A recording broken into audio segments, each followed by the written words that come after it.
Hello children, we had studied concentration terms, mass percent, volume percent, mass by volume percent, molarity, molality, parts per million, formality, normality and mole fraction. Now we are going to study about solubility. What is solubility? Solubility is the maximum amount of solute dissolved in a given amount of solvent or solution at a given temperature.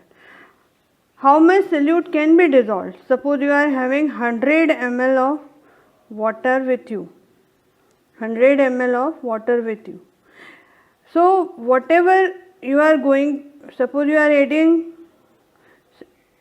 salt in it, you will find that you add 1 spoon, it get dissolved, another spoon, it get dissolved. But when you add third spoon, you find it is not getting dissolved. It remains settled down at the bottom of the beaker or vessel. So then whatever amount that can be dissolved, maximum amount of salt that can be dissolved in 100 ml of water, that is known as its solubility. Till then you are going to add on solute in the solvent and solution is being formed. You go on adding and the solute is getting dissolved, then you will find that the solution is known as unsaturated solution. Such solution is known as unsaturated solution. But when you add more than its solubility, then you will find that some solute remain undissolved, and there establish an equilibrium between undissolved solute and solution. The rate of dissolution and crystallization becomes equal. Dissolution and crystallization take place at the same rate.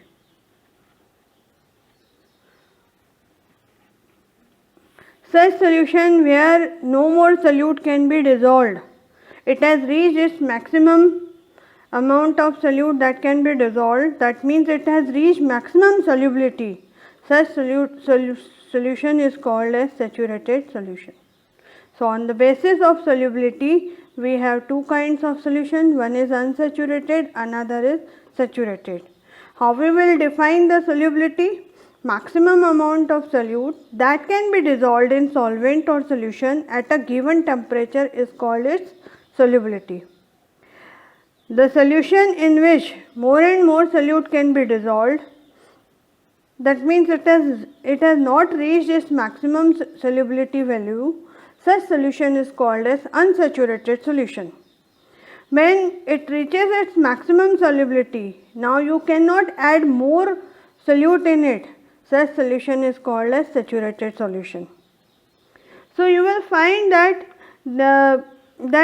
in case of saturated solution, we have an establishment of equilibrium between undissolved solute and solution. We will find that dissolved solute and undissolved solute, the concentrations are similar and the rate of dissolution and crystallizations are same. So let me tell you what is dissolution. Dissolution is what? When you add solute in solvent, then this solute mixes in the solvent in such a way that no solute is visible to you. Now solute has accommodated the vacant spaces in between the particles of the solvent. Such process is called as dissolution. What is crystallization? When you go on adding solute or keep the solution for long time, you will find solute particles collide each other. Solid solute particles collide each other and due to collision we'll find that the solute particles get separated from the solution. That's known as crystallization. That means solute gets separated from the solution in the form of crystals. That's known as crystallization. So when we dissolve something, some solute in solvent, solution is formed. This process is dissolution. When we keep the solution for long time, or if it contains the solute to its maximum solubility and keep it or heat it and then again cool it, we'll find that solid particles collide each other and there will be crystallization. Crystals of solute get separated. This is known as crystallization. So in case of saturated solution, we'll find that there is a equilibrium established between dissolution and crystallization. Now solubility depends on few of the factors, that nature of solute particles, nature of solvent particles, factors affecting solubility of any solute in solvent or solution. So nature of solute, nature of solvent, temperature, pressure, these are general factors which affect the solubility of any substance in another substance.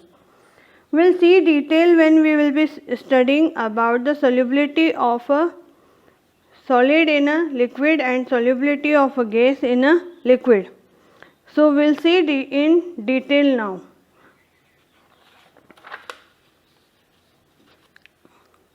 Now we'll see the factors affecting dissolution of solid solute. Now we are seeing the details about the factors.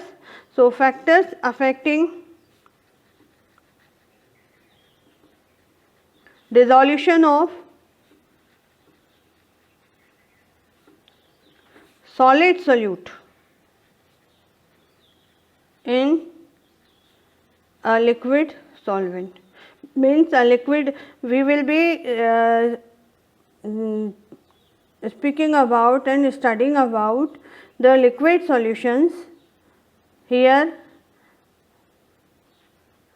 So we'll see the factors affecting dissolution of solid solute in a liquid solution. What are the factors? As I spoke, nature of solute and solvent. We'll see the details.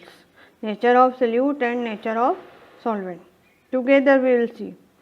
Now here there are rules followed, like dissolves like. Like dissolves like. What does it mean? In Hindi we used to say jaise ko taisa, means the person who is behaving, give the same behavior to that. But that's not the rule of our life. We should not do that as a human being. But still, like dissolves like, here it is followed in case of solution.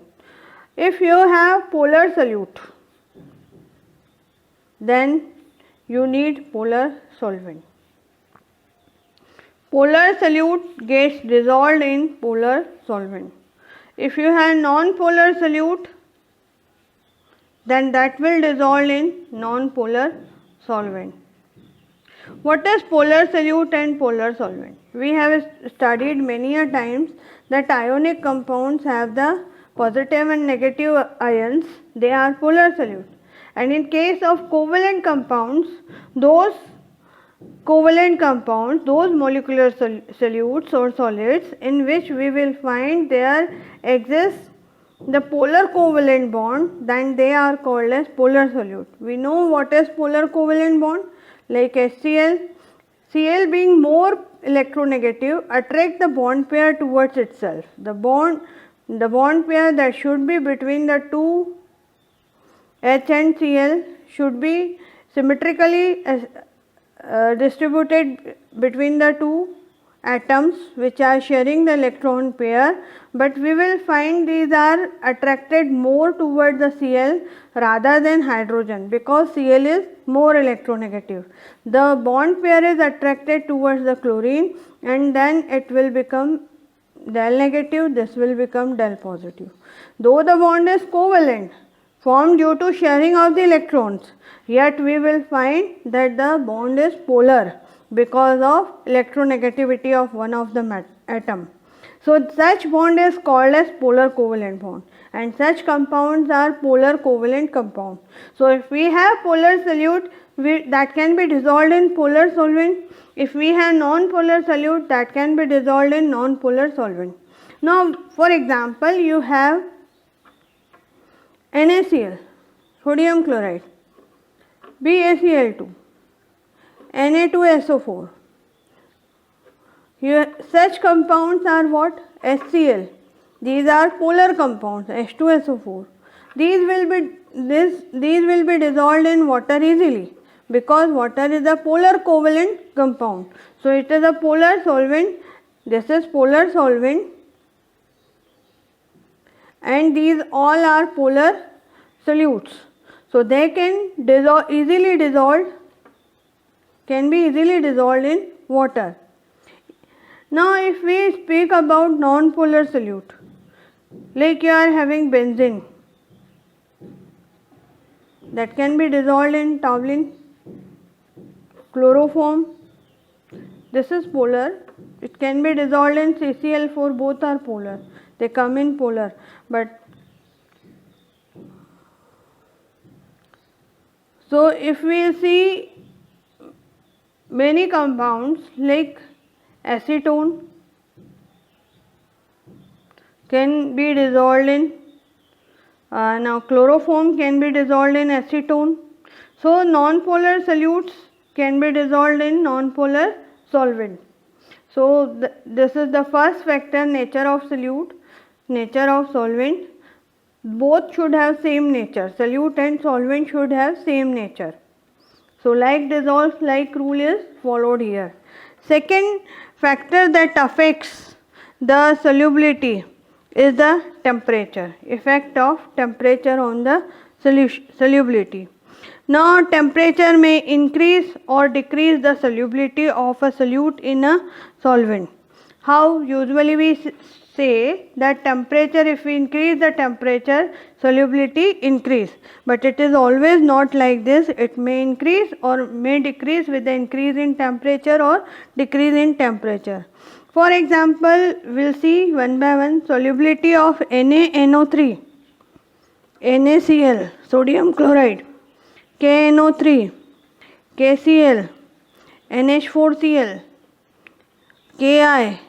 These all are ionic compounds or polar compounds.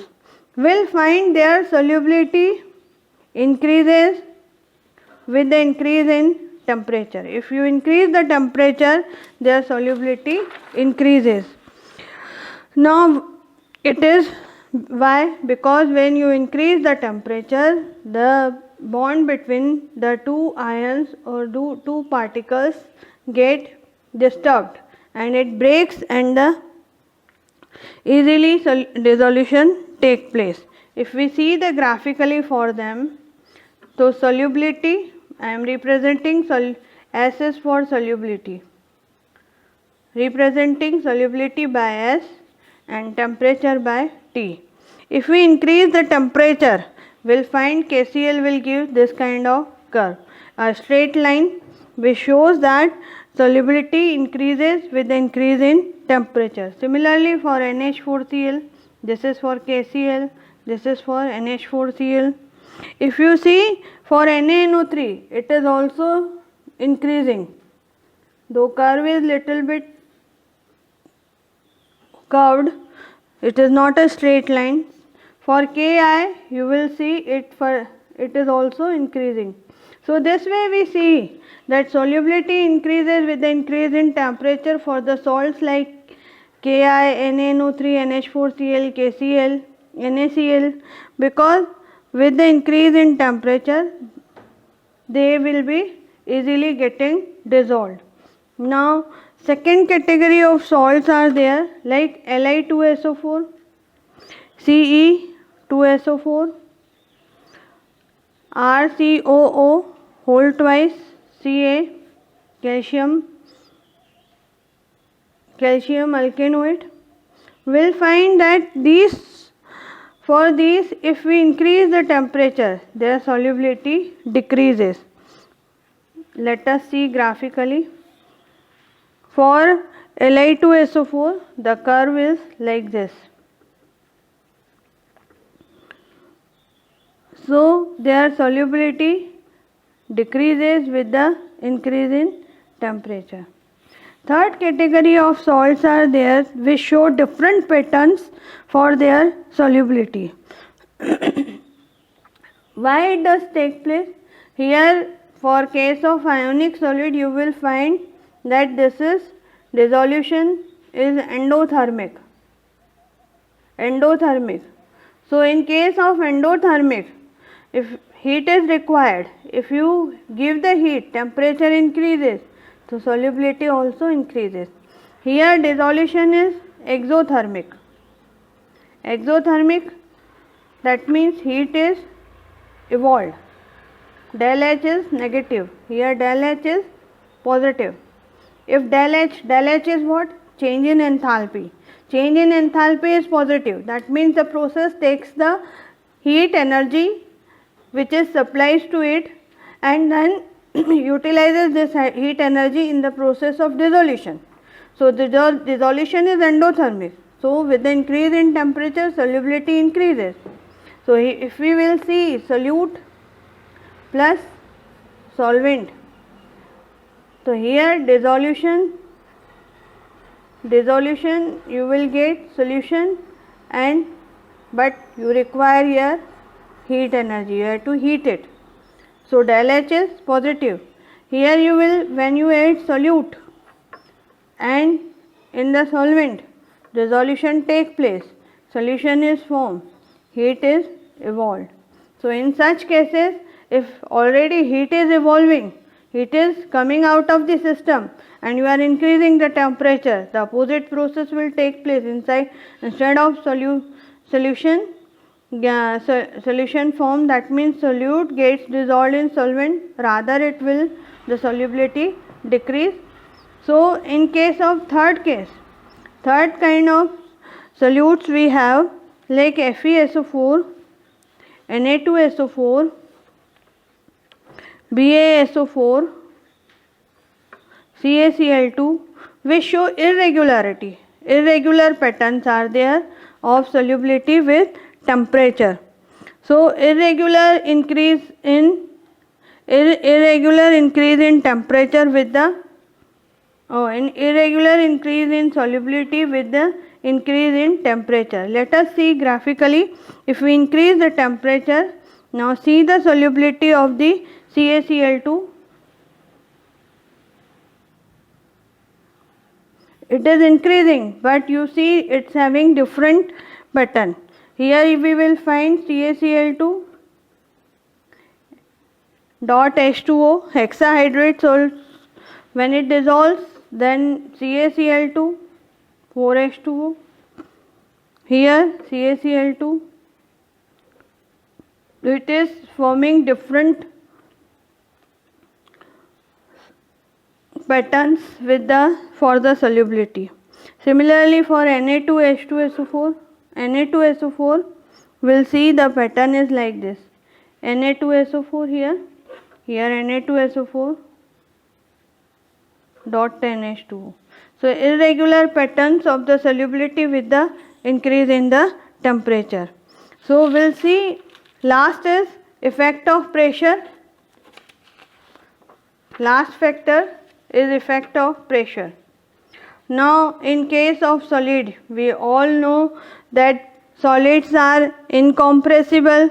Similarly liquids are also almost incompressible. So there is no effect of pressure on the solubility. Negligible effect of pressure is there on the solubility of solid in the liquid solvent. So almost no effect of the pressure on the solubility of the solute in the solvent. If we apply the pressure, increase the pressure. That's all. We'll be seeing next topic, solubility of gases in liquids, in our next lecture. That's all. There is a link attached in the description of the video for the practice sheet. So for getting concepts, you can solve that practice sheet. Thank you.